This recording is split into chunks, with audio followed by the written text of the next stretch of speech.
Hoy. Yung nasabi ko sa iyo. Ano gagawin mo sa notebook? Oh, hindi lang sagot to. Parang hindi natanong ngayon. Kabila na. Ano gagawin mo doon sa notebook na binili natin? Ha? Drawingan. Gamit ang bukas. Nang ano? Asa drawingan. Ano ang drawingan mo? Drawing. Patingin daw ako ng mga drawing mo. Kung may talent ka sa art, patingin. Magkano bili dyan? 40. Oh, isa? Oo. Special daw siya eh, bunso eh. May pukit. Bunso, special yun. Oo. Walang ganun. Patingin ng mga drawing mo. I want to see. Kabilang kita ng Pero ano. wala pang isang linggo puno na yan. Meron pa ito ng station. Patingin. Pag ikay magaling sa drawing, bilang kita ng art. Ito na yung drawing mo?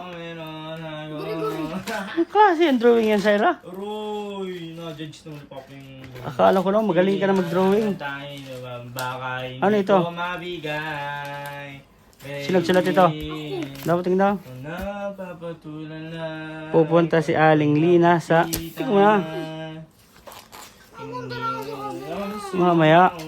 Nasa yung bagong bili? Dito. Patingin.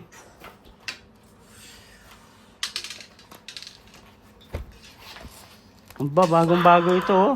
Ang drawing mo lang. Akala ko naman yung... Galing mo ng drawing. Bumuli ka ng pabagat. Sera. Pabakat.